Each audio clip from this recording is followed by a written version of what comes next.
Get your ears wrapped around the Golden State Media Concepts Basketball Podcast. All the scoop you need to know, from college basketball to the NBA and even March Madness. News of your rising stars, topics on and off the hardwood. This is the Golden State Media Concepts Basketball Podcast.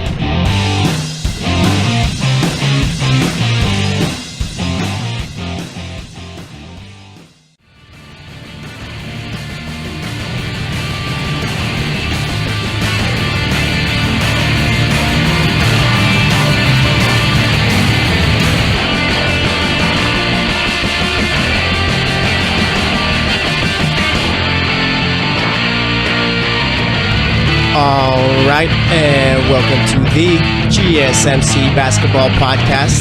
This episode is brought to you by the GSMC Podcast Network, and I am your host, Jesse Tapia.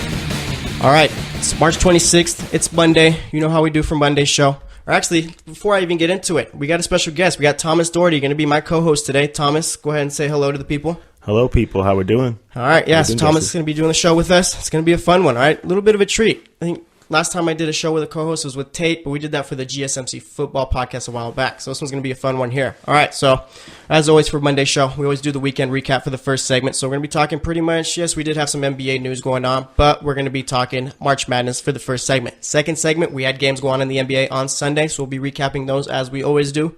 Third segment, you got the Warriors, all right? Steph, going to be out for the first round, out with an MCL sprain, I believe it is. I mean, a couple weeks ago here at his ankle, came back, boom, gets the MCL sprain. All right, KD, what is he out with? What's he out with, Thomas? He has a rib fracture. All right, KD's got a rib fracture. Those usually aren't too good to have. Draymond out with a groin injury, and then you got Clay who's been out with a fractured thumb. So, I mean, with the Warriors, obviously, I've been telling you guys pretty much everyone's playing for second, even, well, at a time when the Warriors are healthy, I was saying, you know what, Rockets aren't, they can get it to 7 games, but realistically, they're not knocking off the Warriors. Turns out, people would say, if there's ever a time the Warriors are going to lose, it's going to be when they're hit with injuries, all right? This might be one of those times. Looks like Houston's ready to take over, but we'll see. We'll be talking about that for the third segment, and then for the fourth segment, as we always do, talking about whatever else is going on in the world of basketball, all right? Anything that comes to mind, any fun stuff, who knows? So we'll see about that, and we'll be making my picks, but not only my picks, Thomas's picks for tonight's NBA games. I think we got 5 games going on tonight, so that's the plan for today's show. It's going to be a fun one. Let's get into it. All right. Let's see. For Friday's games, since we didn't get to cover those, we had West Virginia playing Villanova. As I said before, West Virginia and Michigan were the 2 teams I was deciding who's going to be my favorite. All right. College basketball, college football normally don't have a lot of good favorite teams because of the fact that players switch out in and out all the time. But anyways, West Virginia has taken themselves out of the running. All right. Villanova knocked them off 90-78. You had Clemson, who played Kansas. I said last week Clemson was my lock pick of the week to beat Kansas. I was very wrong. Kansas won that one 80-76. We had Syracuse playing Duke. I said it was going to be close. It was. Nonetheless, Duke handled the 2-3 zone. Like I said, Coach K's been around since the 80s or whatever, so he knows what that 2-3 zone looks like. All right, Duke won that one 69-65. And then you had Texas Tech knocking off Purdue 78-65. All right, for Saturday's games, the beginning of the Elite Eight round, I believe it was, you had Florida State facing off with Michigan. Michigan won that one 58-54. Michigan was probably the most overlooked team coming into the tournament because I think they won the Big Ten tournament, but nonetheless, I mean, there wasn't really much said about them, all right? Well, Chicago, that little Cinderella run, 78-62, they knocked off Kansas State. And then for Sunday's games, we had Texas Tech facing off with Villanova. Villanova won that one 71-59, and then you had Kansas playing Duke in the game of the weekend. That one ended in overtime. You had Kansas winning that one 85-81, all right? Well, Chicago. Second biggest story of the tournament. I think UMBC knocking off Virginia is still the biggest, but either way, Loyola Chicago still playing well. Thomas, give me your thoughts on Loyola Chicago. Well, they're that little school that they play as a team, man. They're that Cinderella school you do not want to play. You say that they play team offense because they don't have that one superstar, but they play team defense. If the one man gets beat, they have that help defense. They are playing smothering defense. They're keeping teams those low shot percentages, and they are just smothering everybody. I mean, they took down a good K-State team who was looking pretty good throughout this tournament. Yeah, Loyola Chicago. I was talking. I can't remember who they played before. I can't remember who exactly they played before. They played Nevada. Nevada. All right. Yeah. So I remember I was watching that Nevada game. Nevada's a team in this tournament that was pretty much. They had they'll be down by 10 or whatever, but they're gonna make a run, bring it back. They had the lead for most of the second half, but Loyola Chicago, like I was talking about a couple episodes ago, Loyola Chicago's that team. That's that fundamentals team, right? That's the Tim Duncan team right there. All right, bounce passes. chest passes, layups, only taking threes if they're open. That's why they've been so successful, I think. All right, kind of goes with what you're saying. Playing team defense, playing team ball all around, pretty much, like I said. Just pretty much sticking to it, not trying to do too much, sticking to a game plan, all right? Kind of like with Virginia and UMBC. Once UMBC was up, Virginia's like, wait, we're losing to a 16 seed. This is bad. Let's all try to get it back in one shot. Obviously, Virginia. We're going to keep talking about Virginia, too. I mean, that was the overall number 1 seed, and they lost to a 16 seed, probably the biggest upset ever. But yeah, that's the story it's from. But anyway, like I said, with Loyola Chicago, I mean, they're playing good. They're sticking to a game plan. They're not changing anything up. Doesn't matter how the other team plays. They're sticking to it. And that's pretty much what these teams could learn too. All right, if you're down or whatever, or you're leading, you don't switch up the game plan. You stick to it, because if you go against what you've done before, you're gonna lose. And we saw Virginia. We've seen that with a bunch of teams. So Loyola Chicago in the Final Four. I said they lose in the Elite Eight because I think on Friday. Or no, on Wednesday I said that Kentucky would make it. Didn't think Loyola Chicago was going to make it this far, but nonetheless, here they are. All right. So we got that. We got Villanova. I mean, Villanova, for some reason, I just can't get on the Villanova bandwagon. They won the title last year, and I still don't really like Villanova. Even this year, I was like, Villanova. I thought they were going to lose to West Virginia, but nonetheless, Villanova's here. Probably one of the more complete teams in the tournament right now. I mean, they have a very good shot of making it to the championship game. Didn't they win the tournament last year? No, they won the year before, so they're going to go. They're going to go shot the year before, yeah, right? they're going to go on that buzzer beater. So they're going to go for 2 out of 3. Yeah, that'd be pretty solid for Villanova. Before they won the championship, Villanova's always that team. Yeah, they win their conference year after year, but they're going to get knocked down in the Sweet 16. Then eventually, they ended up winning the tournament. Yeah, they're a complete team, Jesse. They're going to go. Yeah, and then you had Duke losing to Kansas. All right, I'm not the biggest Duke fan by any means. So now we get to say goodbye to Grayson Allen. All right.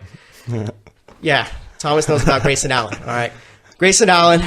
Love him, like him, or love him, hate him, I should say. I'm sure a lot of people hate him. I mean, Grayson Allen's not like that. He's that weird player in college basketball. It's like he's a successful player in college basketball, obviously, but I don't know if his skills are going to translate to the NBA, or even if he has NBA set skills. I mean, he's never really been the top player on his team. He's always been a good, very consistent player. He's been like that, just that Duke player. All right, I wasn't alive for Christian Laettner. All right, I think he was born a couple years after that, but nonetheless, I know about him. I know that people hate him. That's like my generation's Christian Laettner is Grayson Allen, and I'm not sure where he's going to end up in the draft. If he's going to, I just don't know about him. What do you think about Grayson Allen as far as his college career and then him going into the NBA? Well, in his college career, I mean, he stuck around. He was that kid that didn't want to leave. Obviously, of those Duke players, they're not quite the one and done that Kentucky is, but they're getting there. And Grayson Allen stayed. He's now gone through his senior season, and I think he's either going to be that late second-round pick to a team that wants just a scrappy player. I mean, he's got some good fundamental defense. He might have some issues with the tripping people, but I mean, he knows how to play basketball. He's a smart player, honestly, and he was a couple inches from winning that game against Kansas with that nice shot when the clock was running down in regulation. Yeah, plus with Grayson Allen too, like Thomas said, he does have the skills, and I think he's better off if he was going to have a successful NBA career. He can't go top 15 or anything like that. He needs to go to the Greg Popovich's. He needs to go to the Brad Stevens teams. All right, he needs to go to the Eric him on the Spurs would be interesting. Yeah, I'm sure Popovich would find a great way to get him out there. All right, but yeah. Just like I said, with Allen, he's got skills, but you need that coach. Like how with Brad Stevens, you got like Jay Crowder's coming in, played for Dallas. No one knew really who Jay Crowder was or what he could do. Comes back, plays well, gets himself a nice little contract. Isaiah Thomas has one of the best offensive seasons in Celtics history. All right, you got Eric Spoelstra making guys like Tyler Johnson play well. All right, and then Greg Popovich, obviously, you can throw me out there. I'm sure going to average probably about 5 points a game, maybe. A little bit over exaggeration, but nonetheless, you get what I'm saying here. Like I said, with Grayson Allen, he's got the skills, he's got tools. All right, he's got them. But he's not a guy where you're going to throw him like on a Grizzlies or anything like that. Like, hey, come save the franchise. He's not going to save your franchise. Yeah, no. He's not. He's Grayson Allen. He's not. I think I could feel pretty comfortable saying this. He's not going to become like a star of a team. He's going to be that role player, that guy off the bench. Maybe if, like I said, if he ends up with a Popovich or Stevens or anything like that, maybe they can make him good enough to become like a role player, like on a starting 5 or something like that. But like I said, like he's got to go to a good team already in order for him to get good. And let's see what else we got going on. We got Michigan. All right, like I said, Michigan. That's been my sleeper team. All right, obviously, Loyola Chicago made it through and all that. But for my bracket specifically, I had Michigan making it into the Final Four. All right, I also had Arizona. I mean, I figured, you know what, throw the ball to DeAndre Ayton. He's going to score every time. But turns out Arizona just didn't know what to do. I'm still frustrated over that Buffalo game. Right, you had Arizona. I feel like I was talking about. They couldn't make a shot. Yeah, like the last like the week they lost, the day after they lost, we did an episode, Thomas, and I'm talking about saying that like these guards, like it was like almost they wanted to prove we don't need Ayton. We could do this too. I mean, you had I think it's Trimble or something like that. I can't remember his last name. But he's supposed to go to the lottery too. But he was doing 4-15, taking a bunch of shots, and they weren't getting the ball to Ayton. It was very frustrating. All right, so yeah, Arizona, I actually picked them to win it all. And I usually pick Arizona to win it all every year for some reason. I mean, ever since they had Stanley Johnson, I always fall for it. I guess I'm just a really athletic pickup team. Pac-12, they're just disappointing this year. Yeah, Pac-12 is just, they're like the most athletic conference, but that's it. They're just pickup Not the guys. conference of champions right now. They're just the guys playing pickup ball, I feel, just with the crazy athleticism that just dominates in the Pac-12. But when you're playing these guys like the Dukes and all that, and even like it's the Buffaloes or whatever, you're going to struggle. But yeah, I had Arizona. I had West Virginia, like I said. I'm a sucker for the people who play the press defense. All right, the 2-3 zone. I like it. Bob Huggins, one of my favorite coaches. They get knocked off by Villanova. I can't be mad at it. And like I said, not the biggest Duke fan. Had them going to the Final Four, though, and they let me down there. Of course Duke does. I mean, who'd you have in your Final Four? So I had Villanova, Michigan State, and Arizona. So all right, I had 2 out of 4. But no, that I'm saying about West Virginia, I felt the same way. When they matched up with Villanova, I was shaking in my boots there a little bit because that Bob Huggins press defense, Villanova was having some trouble there because it was back and forth a lot of that game. But then that kind of helped my confidence with Villanova because they overcame it and got the win. Yeah, like with Bob Huggins teams and like Jim Boeheim teams, you already know what they're going to be doing. And I feel bad for the players of West Virginia because they run a press defense the entire game. Those guys got to be running suicides about 90% of practice just to be in shape for that. But nonetheless, cardio. Yeah, and cardio is important. But nonetheless, I mean, we're down to the Final Four. This is one of the sadder times of the tournament. Obviously, we got the Final Four going. We got, I guess you could say, technically the best 4 teams left, obviously, since they've made it this far. But, I mean, March Madness is probably one of the funner tournaments. Like I said before, I mean, I remember being in high school and stuff like that. I got my phone out during class. All right, yes, I was a good student still, but nonetheless, I was watching the games with my friends, all right, in the library instead of being outside for lunch. I was in the library watching the games on the computer, all right? No, same here, Jesse. Yeah. I had it in my computer classes. I had the games going live on March Madness Live. Yeah, all right. Yes, we were bad students for that little month, but nonetheless, we did pretty well, all right, other than that. But yeah, March You Madness. can still make it to college. Yeah, we still made it, all right. Nonetheless, March Madness coming to an end. All right, we got games going on Saturday and Sunday, I believe, or actually just Saturday, 2 games each. All right, so we got, I believe it is Kansas versus Villanova, and then Loyola Chicago versus Michigan. We're going to make some picks right now and see pretty much how it goes for the week as the week goes on. See, maybe we're changing our mind. I mean, right now, I know I got Michigan. I'm sticking with them. I picked them to win the tournament last week, all right? So when we found out what the teams in the Sweet 16 were, I picked Michigan. I'm sticking with that. I got Michigan over Loyola Chicago. Their run's going to come to an end, but I said that last week also. So I've been pretty off this last couple of weeks. And then we got Villanova versus Kansas. I got to go. I know whatever team I'm going to pick is going to be wrong. So I'm going to go Villanova for some reason. I think, like I said, they have that complete team. I think they're going to be able to knock off Kansas. So I'm going for a Michigan-Villanova championship game. Who do you got winning on Saturday? Same as you, Jesse. I mean, that was my pick from the beginning. When I made my brackets a few weeks ago, I had Villanova, Michigan in that final. So I still got that going for me. Michigan, I feel like against Loyola, they're going to have some trouble with that defense, but they have those 2, not quite 7-footers, but those 2 big guys down low that are just Loyola has no rim protection. So They haven't faced a team with 2 big guys down low yet. And then Kansas, they got worn out by Duke. They were a shot away from losing that game. And I feel like Villanova is just such that complete team. The way they shoot that 3 ball, it is almost effortless the way they make it look. And I think they're going to get through Kansas. Yeah, one of my biggest things with Kansas too is like from the start of the tournament, like their theme has been, we're going to win, but it's not going to look pretty. All right, you had them versus Penn in the first round. Penn and Kansas, I think, were going back and forth in the second half, and then eventually Kansas ended up pulling away. Then you had Kansas versus Seton Hall. I think Kansas only won that game by 4 points, and then you got them versus Clemson. I mean, Clemson was playing well, and Kansas barely got through that one. I think Villanova is going to be that team. Obviously, it's going to be a close game and whatnot, but Villanova is that team. You got to play at your best, and Kansas really doesn't seem like they haven't gotten to that level yet. I'm not sure you can wait for that against a team like Villanova. With Michigan and Loyola Chicago's got Sister Jean on her side. That's probably the biggest fan story, I guess you could say, of the tournament. Sister Jean. I mean, she's got 98 years old. I mean, that's just, I don't know, it's weird. She's going to have some serious security around her in San Antonio. Yeah, those teams like she's sacred. Yeah, those teams like Loyola Chicago, I don't know. They always got that little gimmick with them as far as making it deep. All right, but either way, like I said, I got Michigan winning that one. And with Michigan, like I said, I mean, a really underlooked team going into the tournament. All right. Big Ten really doesn't get too much respect in college basketball, and I understand why. I mean, Ohio State, that's a team, depends on what year it is, if they're going to be good. Michigan State's that team. You got Tom Izzo, but, I mean, I don't know. Michigan State's that team that kind of just doesn't move. Like, they're good, but it's just, I don't know. There's something weird about Michigan State. They always let me down every year. Yeah, like with Arizona, how Arizona is for me, and then pretty much like those other teams. I mean, you don't really. We got Indiana, but then they fired Tom Crean, so Yeah. they were good when they had a couple good players. Yeah, they had Oladipo, those Oladipo. guys, yeah. Yeah. And then now Crean's going to Georgia, I think. Georgia's going to be a pretty good. Isn't he going to Georgia, I think? Or Yeah, Georgia. Because the SEC is coming up in football. I mean, in basketball, they want to start taking over that basketball game. Yeah, even football too. Yeah, it's kind of crazy you say that too, because like with Texas A&M and Auburn and Alabama, I'm looking at my phone like, wait, these are football schools. Why is Alabama ranked? Why is Auburn ranked? I mean, it's just kind of weird to see now. These teams are starting to step up. Now they're starting to put that money in the basketball programs. Yeah, SEC starting to good come coaches. up. SEC starting to come up, and Pac-12 starting to go down a bit. I mean, come on, you got to do well for us California kids out here in the Pac-12. But either way, that's how this weekend went. It was a fun weekend in college basketball. This tournament's been pretty fun. I mean, before the tournament started, there was no clear-cut best team, but nonetheless, I mean, that's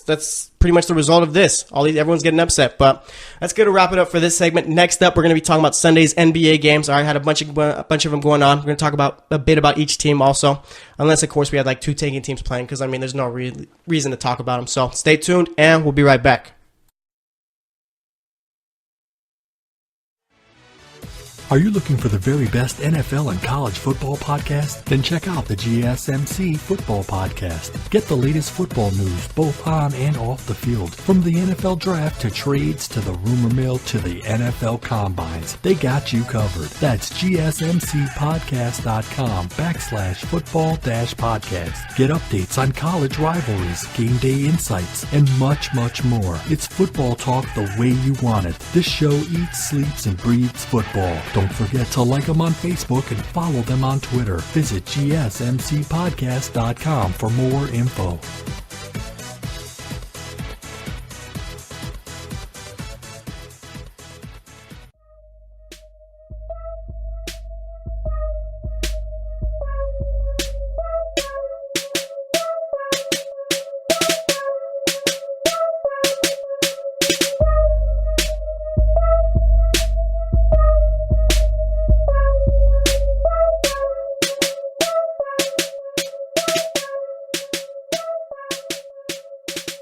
All right, and welcome back to the GSMC Basketball Podcast. Me and Thomas spent that first segment basically just talking about the March Madness tournament.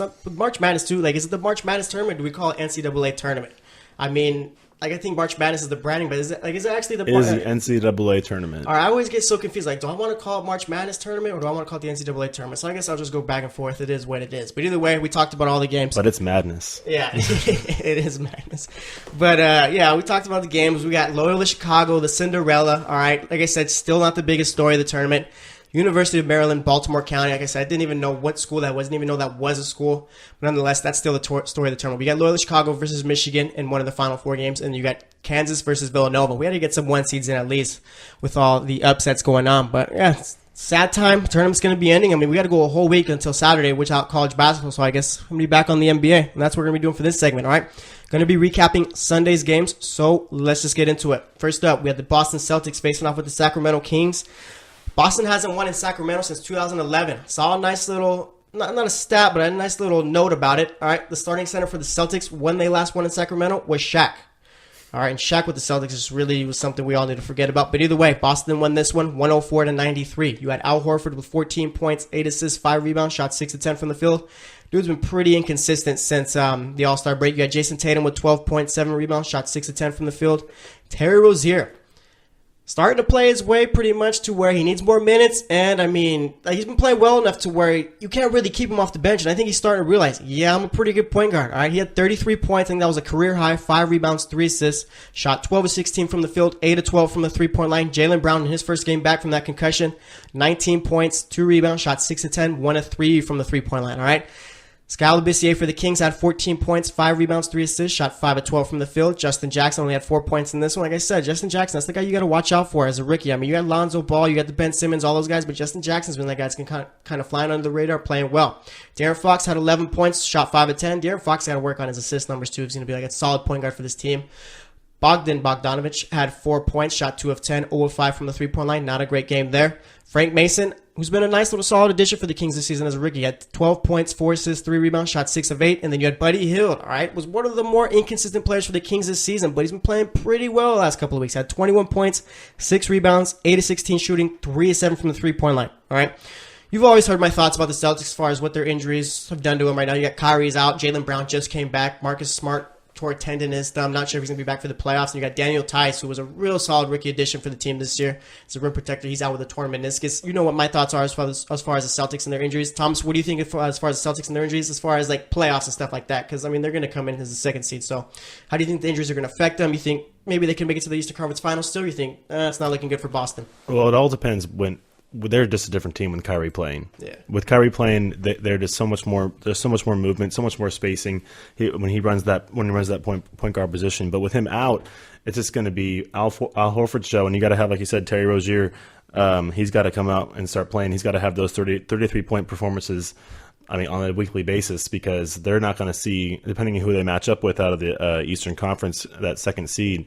They're not going to see the third round, I don't think, because they're going to have a tough time getting through those first 2 rounds. And if Kyrie can stay healthy, they might have a chance to get to the finals. Yeah, those first 2 rounds, I mean, it's going to be tough. I mean, you got the Cavs. You might have to play a team like Indiana or a Washington team with John Wall coming back. I think Cleveland's also kind of lucky because of the fact that the Sixers kind of made into the 4th seed. So, I mean, I guess, like Thomas said with the East, I mean, it's going to be tough getting to the third round for the Celtics. You really need Kyrie. And I don't even think he's going to be back to the second round. I think he's got like 3 to 6 weeks of recovery time. And, I mean, I don't know. That knee injury's he's been dealing with that for a couple of years, honestly. But either way, I mean, with the Kings, not really much to talk about there. If anything, they won by losing. All right, 24-50. They need these losses. Really was wishing maybe they'd be bad enough to get a guy like DeAndre Ayton. That'd be a player that could put not the Kings over, but kind of turn them into the Lakers of this year. Right, the Lakers kind of started off shaky, but now they've been pretty competitive. All right, losing to the top team still, but nonetheless, like being that competitive team that right, next year they might take the next step. That's what the Kings could be next year, but who knows? They might take a guy like a Jimmer Fredette type player and miss out on the Kawhi Leonard like they've done so many times before. All right, for the next game, we had the Cleveland Cavaliers facing off with the Brooklyn Nets, and the Cavs won this one, 121-114. Larry Nance played 17 minutes in this one, 2 points, shot 1 of 5. LeBron, dude's been on a tear this season. We all know it. 37 points, 10 rebounds, 8 assists, shot 14 of 19 from the field. Kevin Love, 20 points, 15 rebounds. Dude's been playing real solid since he came back from his injury. Shot 6 of 14. George Hill, 17 points, 5 assists, 4 rebounds, shot 6 of 11. Kind of starting to pick it up. When he first started out with the Cavs coming off from the trade, dude wasn't playing that well at all. Tristan Thompson, 4 points, 10 rebounds. Finally did something as far as rebounding goes. I mean, dude's been kind of soft this year. Just my opinion. Jordan Clarkson had 18 points, shot 6 of 12. J.R. Smith, I mean, this guy's truly had a down year. 4 points, 3 rebounds, shot 2 of 5. And you had Rodney Hood, 16 points, 3 rebounds, 3 assists, shot 6 of 12. For the Nets, you had DeMari Carroll with 18 points, 5 rebounds, 5 assists, shot 5 of 10 from the field. Rondé Hollis-Jefferson had 15 points, 7 rebounds, 5 assists. You had D'Angelo Russell with 12 points, shot 4 of 11, 4 of 7 from the three-point line. Allen Crabbe, I mean, was cool with the Trailblazers ever since then. I mean, now he's just getting paid. I mean, that's the American dream right there, all right? You don't play well. Kind of like the guys, like how I say, the Al Jeffersons of the world right now, all right? Barely play, just collecting that paycheck. Jarrett Jack hasn't played in months for the Knicks. I mean, got to enjoy it. And off the bench, you had Joe Harris with 30 points, 7 rebounds, shot 11 of 14. And Spencer Dinwiddie with 16 points, 4 rebounds, shot 5 of 11. All right, so my biggest thing with the Cavs, yes, they're a very good team, but they don't play defense, all right? I think that's going to hurt them in the playoffs. I don't know. It depends on how the matchups shake up and stuff like that as far as who's playing who in the first round. See, kind of have an idea who's going to be playing each other in the second round. But, I mean, if the Cavs end up getting a team like maybe Philly in the second round or even a Boston with Kyrie maybe, I mean, the Cavs, I don't know. I'm kind of iffy on them right now. What do you think as far as their defense and how that's going to affect them, Tom? Well, they've never been that defensive team. They're going to go off their offense. They gave up 114 points to the Nets. I mean, even with Kevin Love back, he's not a defensive guy at all. He's going to help them on the offensive end. But I mean, if it's going to be the LeBron show, I mean, you don't even have their second best defender is J.R. Smith, and he's not even starting. They have Jose Calderon in there, so they got to get some different guys in there. Got to get the rotation down for the playoffs, or they're going to have a tough track. Yeah, it's gonna. I mean, you can't really ever count on a LeBron team, and no one's ever gonna do that, obviously. But I mean, it's just how long can this guy carry a team? I mean, Cleveland. If you're a Cleveland fan, don't get mad at LeBron if he leaves. All right, because of the fact that your team would be down with the Nets if you didn't have LeBron. Okay, you're not winning anything with Kevin Love. I mean, next year, like if LeBron leaves after this year, get ready for some bad years. I'm just saying that. And then as far as, the Cavs won twice in this game, all right? They got the Brooklyn pick. Brooklyn's just a sad franchise, honestly. But shout out to Billy King, pretty much setting that franchise back years, playing like an expansion team, all right? But either way, Cavs won that one, 121-14. Then we had the San Antonio Spurs facing off with the Milwaukee Bucks. Milwaukee won this one, 106-103. For the Spurs, you had LaMarcus Aldridge with 34 points, 7 rebounds, shot 12 of 21 from the field. Patty Mills, dude's been struggling all year. I've been paying close attention to this, and the guy's just, I don't know. He was supposed to take over for Tony Parker. Throw Tony back in there, please. All right, Patty Mills had 4 points, shot 1 of 6 from the field in 32 minutes. Dejounte Murray, 10 points, 9 rebounds. Danny Green been kind of off and on this year. 13 points, 6 rebounds, shot 4 of 11, 3 of 8 from the three-point line. Old man Rudy Gay had 10 points, 7 rebounds, shot 5 of 12. Pau Gasol, blast from the past. All right, 22 points, 13 rebounds, shot 10 of 15. Didn't know he could still put up those numbers. And then for the Bucks, you had Giannis Antetokounmpo with 25 points, 10 rebounds, shot 9 of 16. Chris Middleton had 19 points, 7 rebounds, shot 8 of 15. Eric Bledsoe, 23 points, 5 assists, 3 rebounds, shot 9 of 15 from the field, 1 of 3 from the three-point line. Like I said, Bucks won that one, 106-103. Spurs still without Kawhi Leonard. I have no clue what's going on with that story. Almost as weird as the Markelle Fultz situation. What do you think about Kawhi Leonard not being back with the Spurs? Either they're taking their time with him or he just doesn't want to play because we've heard reports and stories about the fact that his rehab isn't going the way he wants it to do. He's not following the team's rules. This was supposed to be the guy who was going to be the next LeBron. He's definitely not the next LeBron. LeBron's the next LeBron because he's been in the league for 15 years.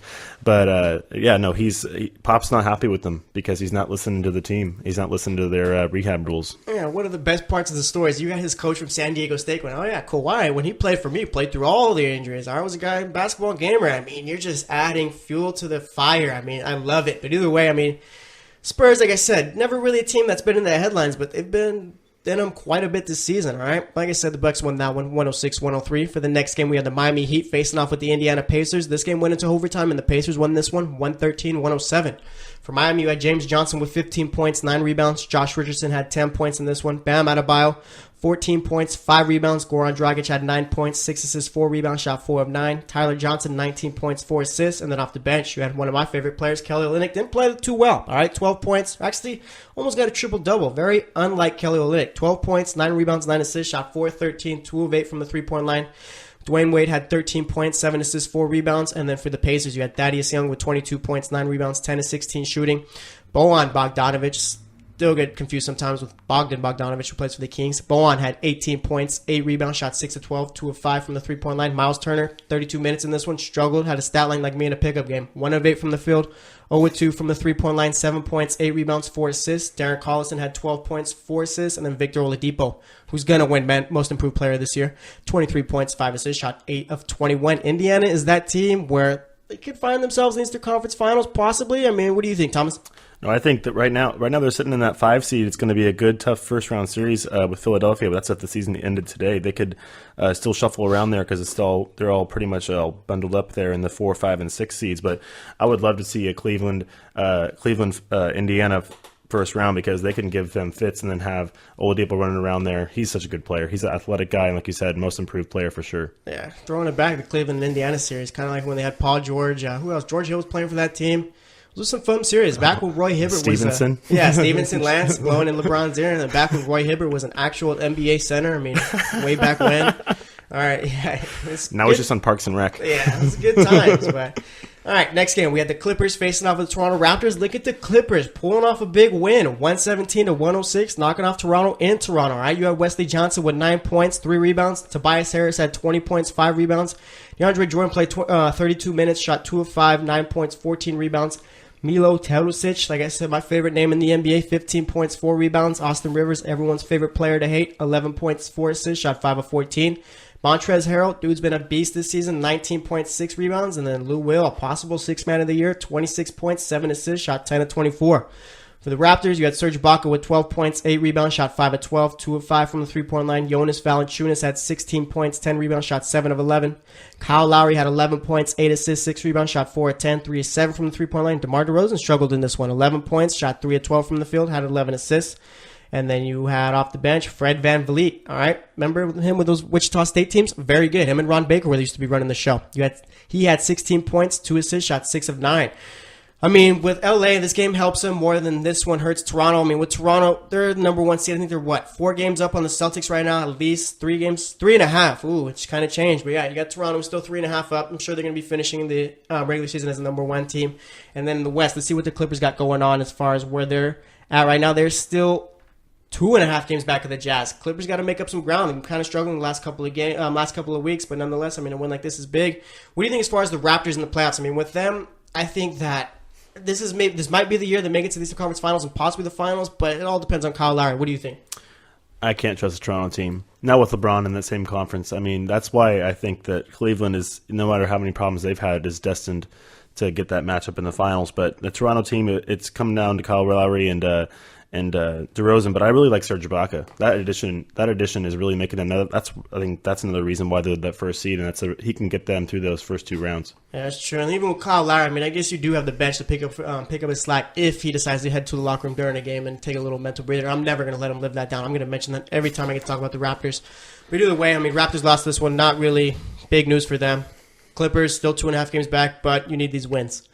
And then we had the Knicks facing off with the Washington Wizards. All right, turns out maybe the Wizards do need John Wall. Probably they're not a better team without him. They lost to the Knicks 101-97. Michael Beasley had 12 points, 9 rebounds, shot 6 of 13 from the field. Tim Hardaway Jr. had 11 points, 4 rebounds, 3 assists, shot 5 of 15 from the field. Enes Kanter had 10 points, 11 rebounds. You had Frank Ntilikina who got the start in this one, shot 1 of 6, 0 of 3 from the three-point line, 2 points.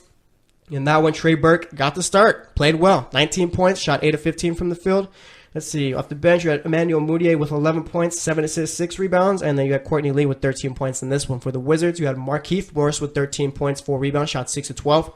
Otto Porter had 13 points, 10 rebounds. Bradley Beal, 14 points, 3 rebounds, 2 assists, shot 5 of 17 from the field. Thomas Satoransky had 9 points, 10 assists, 4 rebounds. And then off the bench, you had Kelly Oubre Jr. with 13 points, 5 rebounds, 6 of 14 shooting there, 0 of 6 from the three-point line. The Wizards, I mean, they need John Wall. Nothing really to talk about here. I think they're currently the 6th seed, I think, right now. Let's see, the 6th seed right now. We'll be playing Cleveland in the first round. That'd be a nice little matchup to watch. I don't think I've seen John Wall against the Cavs in any playoff series so far, unless, I mean, it just completely skipped over my head. But either way, you have the Knicks winning 101-97. All right, then we had the Portland Trailblazers facing off with the Oklahoma City Thunder. Portland knocked off the Thunder 108-105. All right, for Portland, you had Al-Farouq Aminu with 9 points, 7 rebounds. Damian Lillard had 24 points, 7 rebounds, 5 assists. CJ McCollum had 34 points, 4 rebounds, 4 assists, shot 14 of 24, 5 of 9 from the three-point line. Nurkic had 17 points, 12 rebounds. And then you had, Melo had 6 points, 8 rebounds. Classic Melo game this season, 3 of 13 from the field. Paul George had 16 points, shot 4 of 15 from the field. Steven Adams, probably the most consistent player on the Thunder, for being real here, had 18 points, 10 rebounds, and then Russell Westbrook, classic 23 point, 8 rebound, 9 assist game, but shot 9 of 20, so you know he's got to get his shots up. But either way, Thunder, you guys know how I feel about them. I mean, Melo, I think, is one of the worst good players of all time. He's going to be a Hall of Famer, but the guy's he's a Kobe. Like, he's pretty much wanted to be Kobe, but you could never build a team around him. I mean, what do you think of Melo? He's never had the body. I mean, you look at him; he looks like a big baby out there. I mean, he's a shooter, and I've never seen a guy take so many turnaround fadeaways. Like you said, he wants to be Kobe, but he doesn't have the Kobe body. He doesn't have the Mamba mentality. I mean, he's never been that player. He's played on the big stage, and he just couldn't live up to it ever. That's true. I mean, you had the Nuggets trying to build teams around him. You had the Knicks, but Carmelo's not the guy you build a team around. He's the guy. He's the final piece. All right, he's the final piece. Let's see what else we have going on. Yesterday we had the Hawks and the Rockets playing. I mean, no surprise here. Rockets won this one easily, 118-99. You had John Collins for the Hawks with 6 points, 10 rebounds. Dwayne Dedmon had 6 points, 7 rebounds. I mean, nothing really to talk about with the Hawks there. You had the Rockets. Trevor Ariza, 14 points, 4 rebounds, shot 14 from the field. James Harden had 18 points, 10 rebounds, 15 assists. Dude's going to win MVP this year by default. Shot 6 of 15. Eric Gordon had 22 points, 4 assists, shot 8 of 13, 4 of 9 from the three-point line. You got Gerald Green off the bench, 25 points, 7 rebounds, 10 of 15 shooting, 5 of 10 from the three-point line. Is that RJ Hunter's name I see? Yes, it is. Played 3 minutes in this one, no points, only took 1 shot, and it was a 3, of course. You remember RJ Hunter from the NCAA tournament? What team did he play for? He hit that shot. His dad fell out the chair. Oh, that was Georgia State. Yeah, Georgia State. They were playing against Baylor or something like that. I mean, RJ Hunter. That was a big upset. Yeah, RJ Hunter. They were like a 12 seed. Yeah, RJ Hunter's going to be living off that pretty much for the rest of his career. But either way, I mean, nothing much to say here. Rockets beat the Hawks. Like I said, no news. Let's move on. You got the Utah Jazz facing off with the Golden State Warriors, our final game of the night. Utah won this one 110-91. No KD, no Draymond, no Steph, no Clay. Jazz need to win games like this. Santa Cruz Warriors. Yeah, basically. Yeah, Jazz need to win games like these. I mean, there's no excuse for this one. Jazz won, of course. And you had Derek Favors with 10 points, 8 rebounds. Joe Ingles had 14 points, 8 assists, 6 rebounds, shot 4 at 12.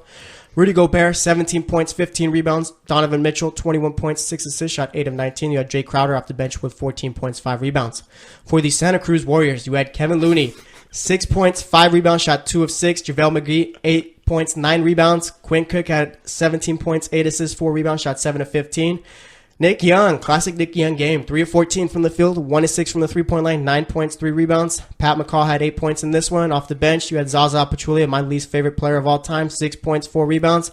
And you had Andre Iguodala with 12 points, shot 4 of 7 from the field, 4 of 5 from the three-point line. We're going to be talking about the Warriors in the next segment, so I'm not going to really say much here. That's for the Jazz. I mean, good on them, keeping that 8th seed. So that's actually going to wrap it up for this segment. Next up, like I said, we're going to talk about the Warriors and all those injuries, talk about them and the Rockets also, like going head-to-head in playoffs possibly. So stay tuned, and we'll be right back.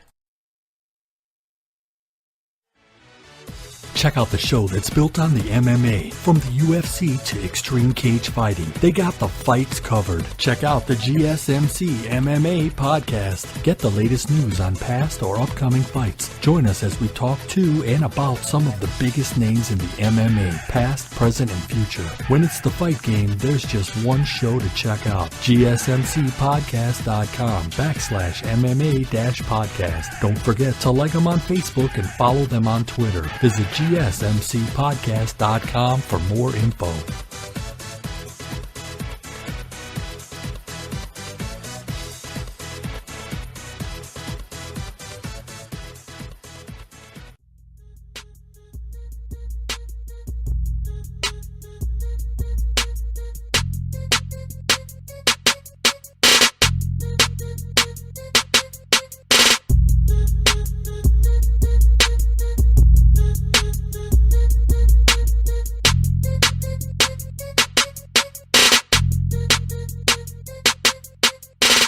All right, and welcome back to the GSMC Basketball Podcast. So far today, it's been a fun one, all right? I've had Thomas with me co-hosting. It's been a fun show. It's always fun to do a show when there's two people, because you got the conversation back and forth. Usually when it's just me by myself, I feel like I'm just talking to you guys, of course, the ones that are listening. But no, been a fun show so far. We've talked March Madness, all right? Been a fun tournament.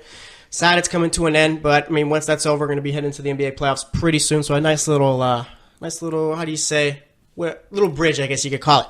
All right, and then for the second segment, as we always do, we recapped the games going on the day before, which was Sunday. For this segment, let's talk Warriors. All right, you got KD, like I said earlier, fractured ribs. All right, Steph Curry out with the MCL sprain. Clay still out with a fractured thumb, and then kind of ironic. All right, Draymond out with a groin injury. Like I said, I mean, people have said there's no way the Warriors lose ever unless in the playoffs, unless they're hit by a bunch of injuries. Turns out maybe these injuries are starting to come in. All right, like I said, Steph's going to be out for the first round.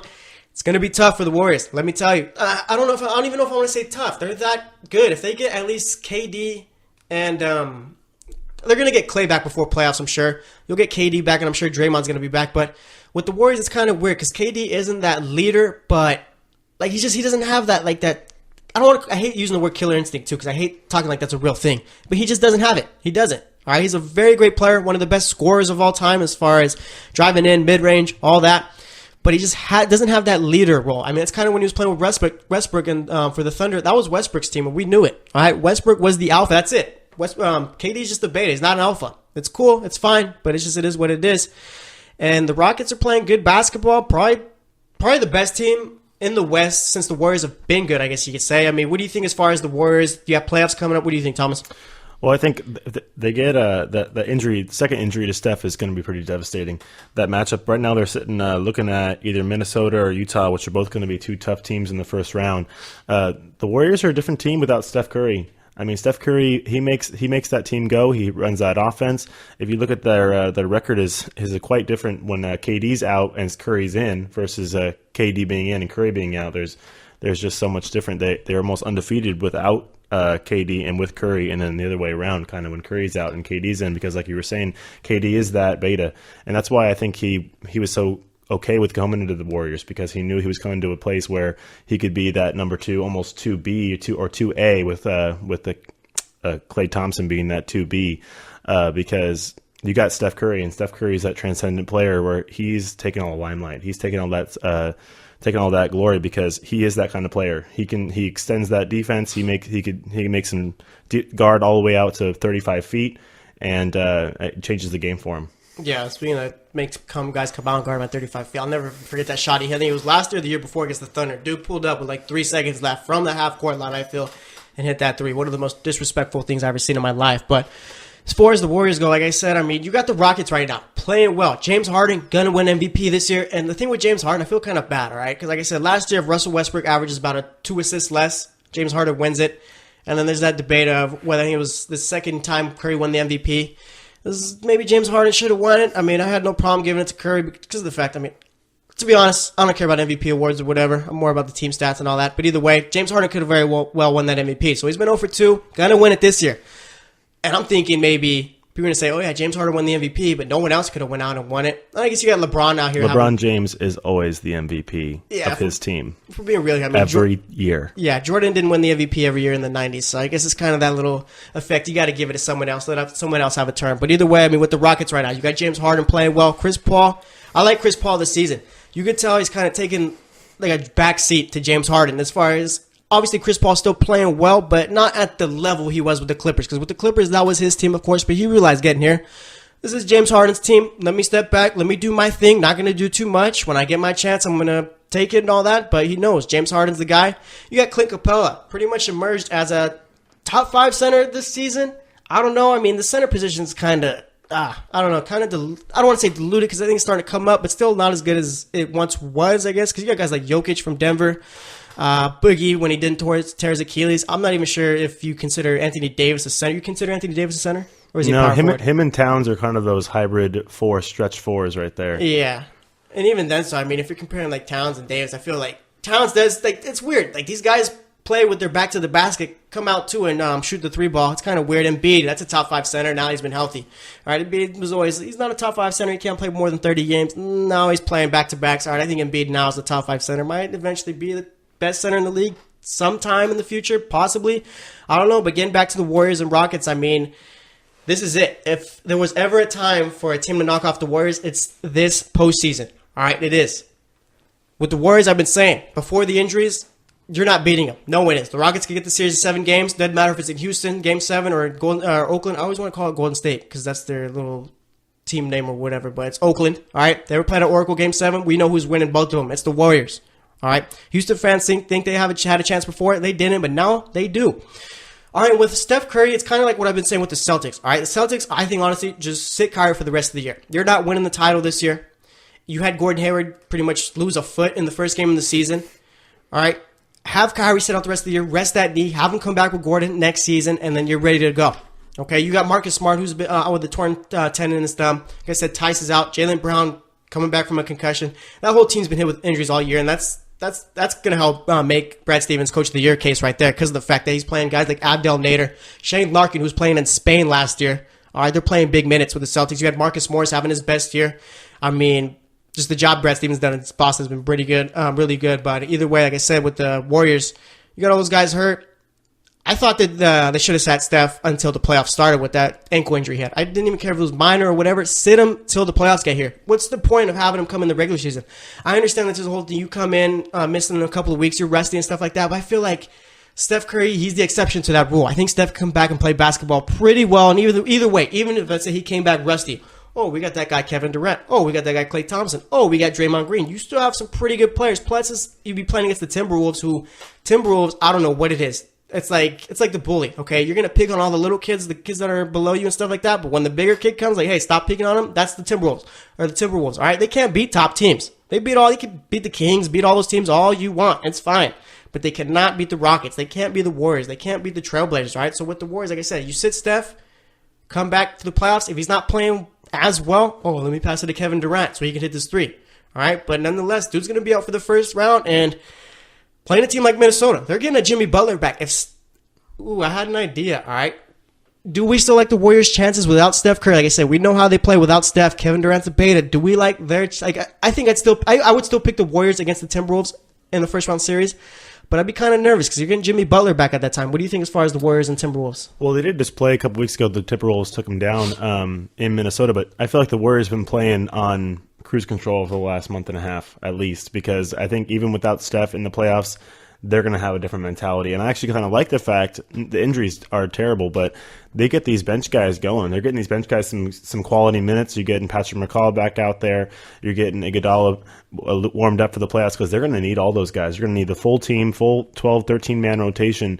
And I feel like that's what's going to get them past the Timberwolves, because Steph's not going to play, obviously, and they need those bench guys. Yeah, it's true. It's just like with the Warriors, like obviously, like I said, I'd pick them to win the series. I wouldn't be shocked or anything like that if they beat the Timberwolves in 5-6 games or whatever. But there's just that thing, all right? The Warriors just don't – they play like a normal NBA team without Steph Curry, all right? With Steph Curry, they're pretty much the best team of all time, no doubt. The 96, 97 Bulls, don't touch them. I'm sorry for you older guys, but it's the newer generation's time. It is what it is. All right, but like I said, without Steph, they're like a normal NBA team. It's just that whole alpha, beta type thing right there with Kevin Durant. He's not a leader. Klay Thompson, we know, isn't a leader. He's that piece that you add. And Draymond Green, I mean, Draymond Green's kind of weird. He doesn't fall into that alpha or beta type role. Like Draymond Green is just Draymond Green is like in his own little category. Draymond Green is probably one of the He's the bouncer of the team. Yeah, he's one of the more intriguing players in the NBA. I think Julius Randle could be like the next Draymond Green. That's who I think Julius Randle is. I think that's his ceiling right there, Draymond Green. But like I said, with the Warriors, I mean, it's just, I don't know. Like playing the Timberwolves in the first round, that'd be kind of a fun matchup. I think that could go 6 games, 7 games possibly if Jimmy Butler's playing out of this world. But as far as them and the Rockets go, let's say Steph Curry comes. Well, that's the thing with the Warriors. I mean, Steve Kerr said he should be back after the first round. But, I mean, he's going to miss some time. And like I said, I'm kind of contradicting myself saying that, I mean, you could have sit Steph for the rest of the regular season and bringing him for the playoffs. I guess that's kind of different there, sitting the guy for the rest of the regular season rather than sitting him for a first-round playoffs, bringing him back into the second round where everyone's going. Whatever team won their first-round matchup has kind of got the momentum on their side. So let's see. Right now, the Warriors would be the 2 seed. Right now, I'm saying they get past Minnesota.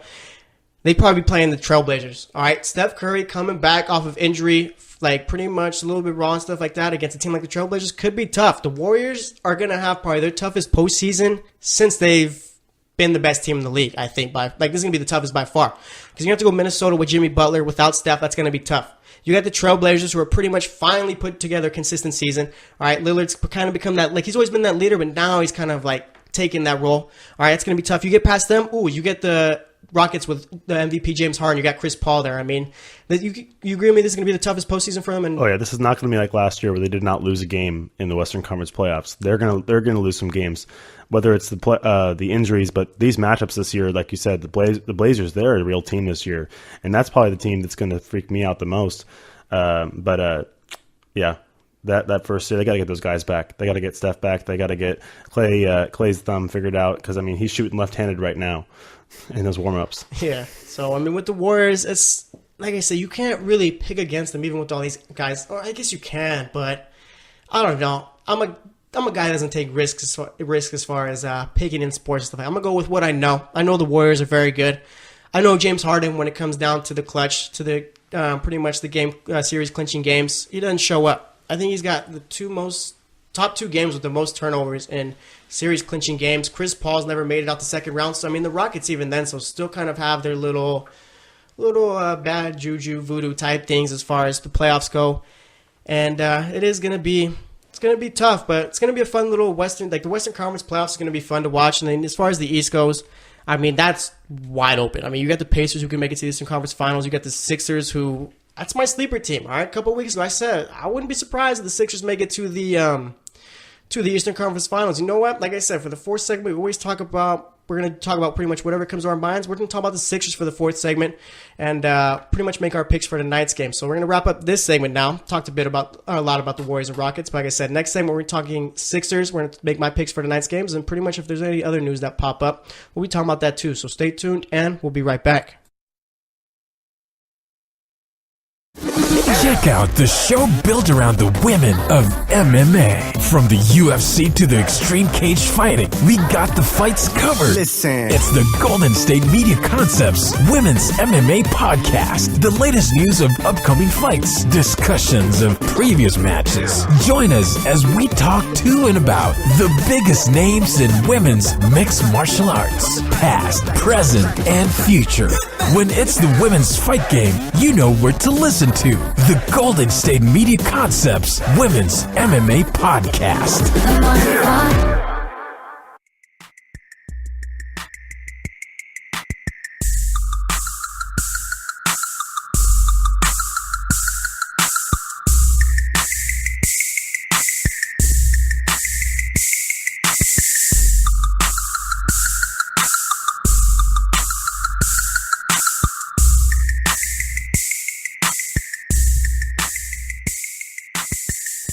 All right, and welcome back to the GSMC Basketball Podcast. Me and Thomas have had a bit of a fun show today, all right? Been, like I said, real fun. Talked March Madness. We talked NBA games from Sunday. We talked Warriors and their injuries in the third segment. And then for this segment, we're going to talk Philadelphia 76ers. We're going to make our picks for tonight's games. Then we got New York, Charlotte. We got LA versus Detroit, as in the Lakers versus Detroit. Denver versus Philly. Memphis versus Minnesota. And then Boston versus Phoenix, all right? So we'll be doing that. If anything else comes up or just anything comes to mind as far as talking about whatever it is in basketball, we'll be doing that too. But right now, we're going Philly. We're making picks. So let's get into it. Philly, currently the 4 seed. Kind of surprised. All right, I figured they'd be a team that makes the playoffs this year, but I figured it'd be more so as an 8, 7 seed, kind of like where Miami and Milwaukee are. But no, here they are, 4 seed right now, 42-30. All right, 11 games back of the 1 seed. I think they're 7.5 back of Boston, so that whole first seed, that's out of the question. Right now, they're a game and a half back of the Cavs. 24-11 home record. Road record needs some work. Average, all right, 8-19. Let's see, 7-7 in their division, 26-18 in the conference. Only giving up 105 points per game. Winners of 6 in a row and 8-2 in their last 10. Philly's looking nice. Joel Embiid looking nice. Ben Simmons looking good. Still no jumper, but he's looking good. All right, Markelle Fultz still dealing with whatever he's got going on, right? But nonetheless, Philly's been playing well. Give me your thoughts on Philly. I think they're that team that other than the Pacers, probably nobody really wants to play. I mean, they don't have the experience in the playoffs, but they got that young raw talent. I mean, they got Covington, they got Ben Simmons and Joel Embiid. I mean, those guys, that could be a big three of the future right there. I mean, it's kind of begging the question that can they beat the Cavs? Because I feel like the injured Celtics and that Raptors team, I think it might be Sixers Cavs looking forward. That's the possibility of it. Because like I said, you get the Cavs in the 3 seed right there, so they'll be probably playing Boston in the 2 seed unless Milwaukee knocks off Boston, and then with the Sixers, they'd have to go through Toronto in that second round if they get past Indiana. And again, this is all subject to change. All right, seeding's not all finalized or whatnot, but I think this is we got a pretty good idea of how it's going to end up. I mean, with the way it is right now, I think it's going to end up that way. But like I said, or like Thomas said, with Toronto is that wild card team, I guess you could say. Like with Toronto, it's like you don't know what's going to happen with them. DeMar DeRozan, I think we could pretty much count on him that he's going to show up in playoffs. And Kyle Lowry is the one you're kind of like, which Kyle Lowry are we getting? And it's funny watching Toronto fans on Twitter and stuff like that saying, oh, it's different this year. It is different. I will give him that. All right, Kyle Lowry, he hasn't had the best season this year. All right, he's been kind of off and on, still pretty good, but not as good as he should be with his ability. But one of the biggest pluses for the Raptors is that they got a bench. You got a Fred VanVleet, where if Kyle Lowry just breaks down, you could throw VanVleet out there. All right, you got a bunch of other guys on the bench who are playing well. So with Toronto, I mean, like I said, it's just a matter of, I don't know, Toronto's just weird. You just never know with them. But as far as going back to Philly's a team where this is probably one of the best possible things for them. It's kind of weird with Philly, okay, because they're going to be the 4 seed. Obviously, will not be in the lottery. Or actually, they are going to have a top lottery pick. They're going to get the Lakers pick unless somehow that falls 2 through 5 in the lottery, which the Celtics would get it then, but I highly doubt that happens. So, yeah, Philly's going to have a top 10 pick possibly, all right? You bring in that top 10 pick, maybe see if Fultz is ready to go, plus you got the whole LeBron possibility coming there. I mean, Philly's going to be a team, even without LeBron, I think is set up nicely for the future. And one thing that I've been talking about, but I've been talking about the last couple of weeks is LeBron coming to Philly. What does that do for Ben Simmons? I think that kind of renders him kind of useless if he doesn't have the ball in his hands. What do you think as far as that fit? Because obviously Ben Simmons is that guy who needs the ball in his hands to be successful, but LeBron is just that guy where It's LeBron. If he wants the ball in his hands, LeBron's going to take the ball. Well, yeah, like I said, LeBron's that guy where I feel like LeBron's going to make anybody better.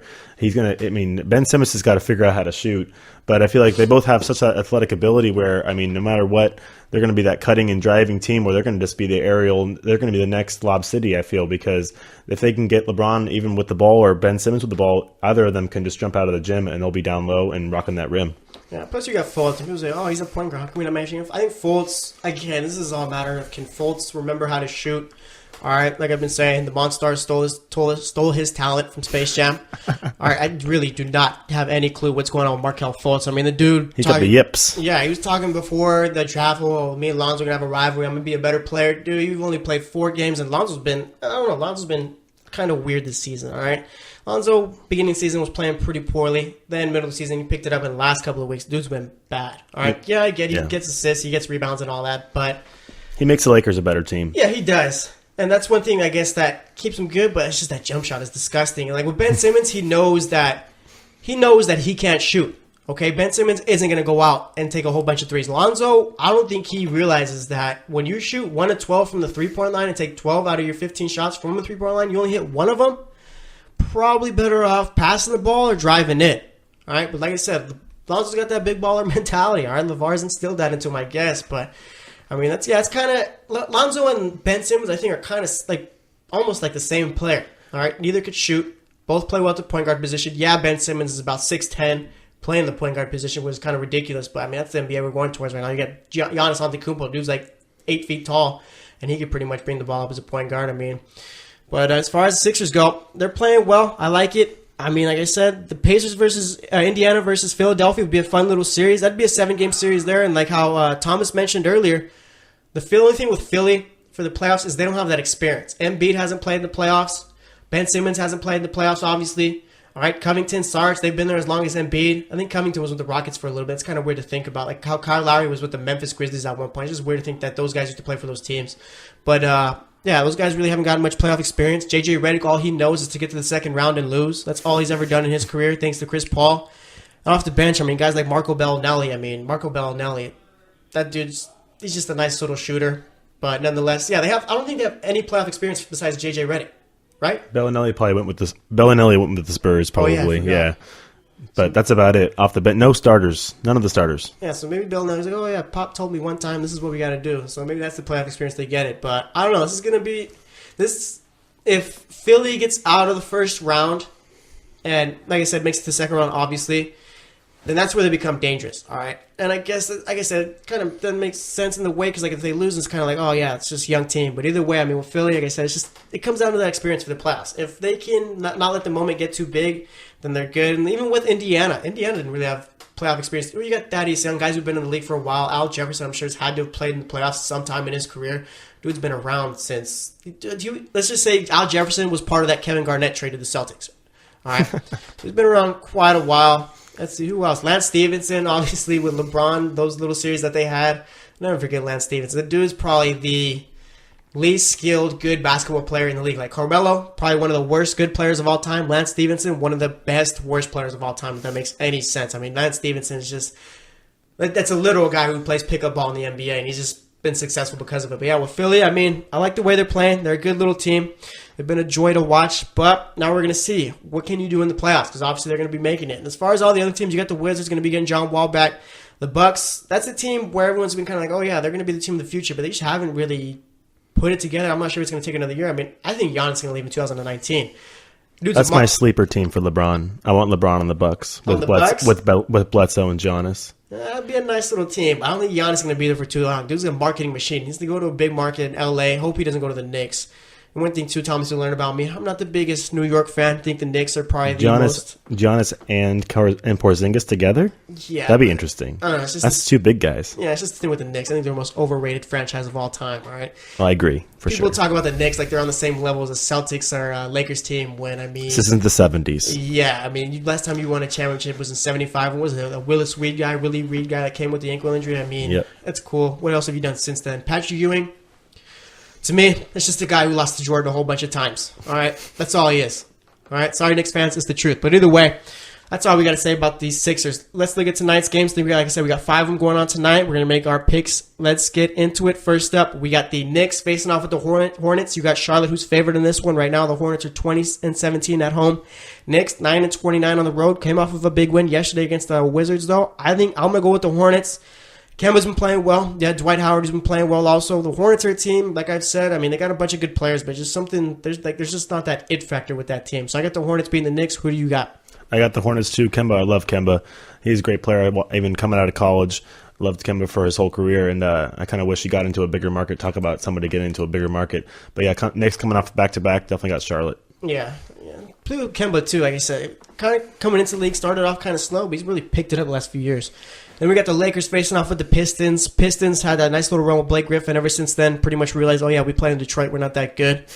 All right, Detroit's favored in this one, but I'm going to go with the Lakers. All right, Lakers are, like I said, they've been a competitive team this season. Think they're going to be able to pull it out. They're 14-24 on the road. Pistons are 22-14 at home, so I guess I'm kind of going against the grain here, but I'm going with the Lakers. What do you got?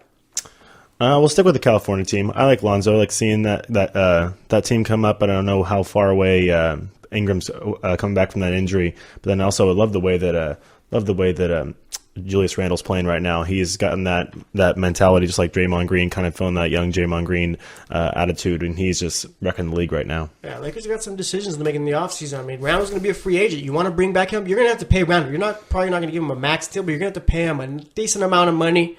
And with Randle, he knows it too. So, I mean, Lakers either we go after LeBron and Paul George, or we got to pay Julius Randle and go after one of them. I think Paul George needs to stay away from that team, to be honest.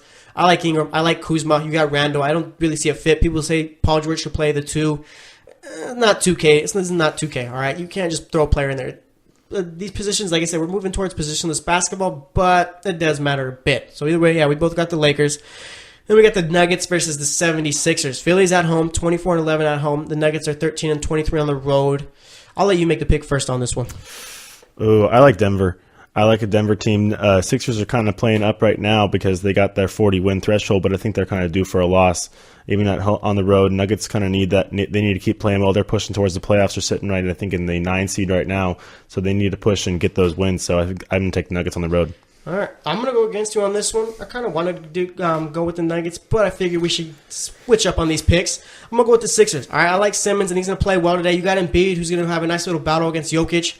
One thing I'm kind of curious to see is how the Sixers deal with Jamal Murray. All right, public enemy number 1 for the Lakers. Let's see. Yeah, pretty much going to see J.J. Redick on Murray, and then I think Gary Harris has been out still too. And Paul Millsap, that's a guy that kind of hasn't realized his role with the Nuggets. You're not the best player on the team. That's Jokic. Kind of fall in line with him. But nonetheless, I think the Sixers are going to be able to knock off the Nuggets. All right, let's see. We got the Grizzlies facing off with the Timberwolves. No reason really for me to give any thought into it. I got the Timberwolves. They're favored by 13.5. They'll probably cover either way. Grizzlies are 5-30 on the road. This is absolutely disgusting. I got the Timberwolves. You want to go against anything or? No, we're going Timberwolves. Grizzlies are trying to make it look like they're not tanking, but they are. Yeah, so that's analysis for that pick. All right. Then we got the Celtics facing off with the Suns. No Kyrie Irving. Like I said, I've been saying no Smart, no Tice, no problem. They're favored by 10. I mean, Suns, last time, I think they played already this year, but with the Suns, remember that thing that Devin Booker game where he scored like 70 and they were trying to foul to get him more points? I mean, that's the ultimate loser's mentality. Let's foul so we get our player more points. I mean, that's just terrible. Either way, I got the Celtics, all right? Celtics, best defensive team in the league, 26-10 on the road. Suns, 9-27 at home. I got the Celtics. Any surprises here? Nope. Celtics all the way. All right, so we got Celtics. All right, so to recap the picks, we pretty much the same picks. Hornets, Lakers, Timberwolves, Celtics. The only one we disagree on is the Sixers and Nuggets pick. I'm sure one of us is going to get all the picks right. It's just a matter of who, I guess. So that's going to wrap it up for today's show. Today we talk March Madness. All right, Loyola Chicago, Sister Jean. Biggest story out there. All right, let's see. We talked games from yesterday. We talked the Warriors and their injuries. Could the Rockets possibly knock them off? It's possible. All right, and then for this segment, we talked Sixers, and we made our picks for tonight's game. So thank you, Thomas, for being on the show today. It was a fun one. Yeah, thanks, Jesse. It was fun. No problem. All right, so thanks for listening to the GSMC Basketball Podcast. We'll be back on Wednesday, so stay tuned till then, and we will talk to you later. You've been listening to the Golden State Media Concepts Basketball Podcast, part of the Golden State Media Concepts Podcast Network. You can find this show and others like it at www.gsmcpodcast.com. Download our podcast on iTunes, Stitcher, SoundCloud, and Google Play. Just type in GSMC to find all the shows from the Golden State Media Concepts Podcast Network. From movies to music, from sports to entertainment, and even weird news. You can also follow us on Twitter and on Facebook. Thank you, and we hope you have enjoyed today's program.